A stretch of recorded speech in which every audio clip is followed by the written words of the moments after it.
Je suis maman de 2 jeunes filles, dont l'aînée Margot qui est tombée dans l'anorexie à 14 ans. Assez rapidement, en moins de 3 mois, ça a été l'effondrement, moins 20 kilos en moins de 3 mois. Donc du coup, on l'a hospitalisée en urgence parce que c'était malheureusement assez compliqué d'avoir un rendez-vous rapidement. Donc on a été aux urgences. Et de là, elle est restée hospitalisée d'abord dans un hôpital mère-enfant pour qu'elle puisse retrouver un état symptomatique qui soit hors de danger, et après dans une unité spécialisée à Limoges sur les troubles du comportement alimentaire. Donc là, on a vu Margot s'effondrer encore, hein, parce qu'elle ne trouvait pas du tout sa place, elle était très très mal. En plus, l'inconvénient d'avoir beaucoup d'enfants malades de TCA dans ces unités-là, c'est qu'ils prennent les uns des autres les mauvaises habitudes. Donc elle a appris beaucoup de mauvaises habitudes. Mais c'est vrai que ce temps-là, à nous, qui nous a semblé interminable, de ne plus avoir notre fille à la maison, ça a été nécessaire pour qu'on comprenne la maladie, qu'on comprenne toutes ces interactions.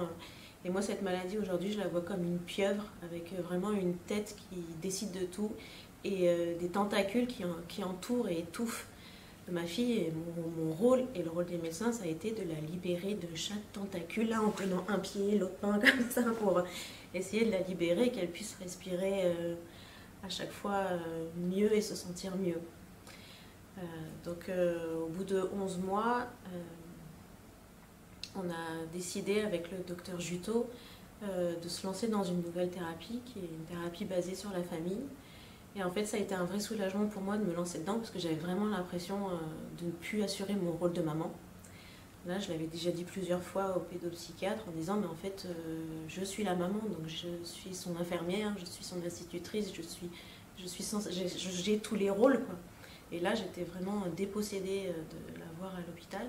Et donc de se dire que je m'étais préparée à me dire, en fait, elle va sortir de l'hôpital, elle ne sera pas guérie, et il va falloir que je reprenne la main. Et le jour où le docteur Juteau a dit, là, vous allez prendre la main, ça a été un vrai soulagement pour moi de dire, maintenant, je vais prendre la main. Et donc tout au long de cette thérapie, on a été conseillés et accompagnés par le docteur Juteau sur nos positionnements, comment on devait faire. Et l'objectif premier, la phase première, c'était qu'elle remange absolument pour retrouver un poids qui lui permette de vivre normalement, un poids de forme qui soit pour elle un état de santé correct. Et c'est vrai que plus elle reprenait du poids, plus on voyait les pensées anorexiques s'amenuiser, les tics anorexiques diminuer. Mais c'était un combat de chaque repas. De chaque repas, et une victoire de chaque jour du coup.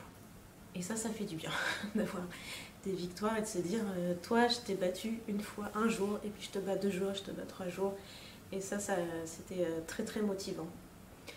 Alors, d'ordinaire, ce sont des thérapies qui se basent donc sur les 2 parents et sur les frères aussi.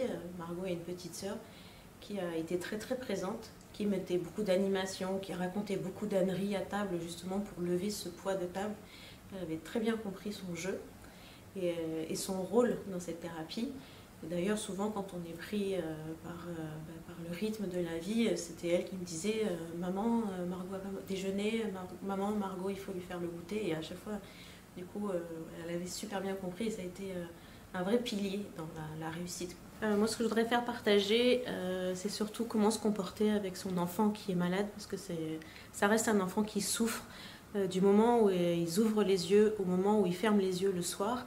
Et c'est surtout d'être très calme, très empathique, très dans l'écoute, très vraiment dans le contact si l'enfant est d'accord, parce que c'est pas toujours simple, dans le câlin, mais surtout pas s'énerver, surtout pas culpabiliser, les faire culpabiliser, parce que ça, c'est ils le prennent en pleine figure et ça amplifie la maladie, ça la nourrit.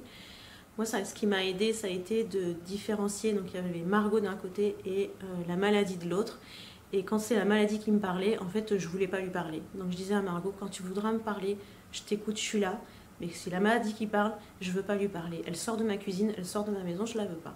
Et ça m'a beaucoup aidé pour ne pas m'en prendre à Margot, mais m'en prendre à la bonne personne qui était la maladie, et du coup être très attentive à Margot.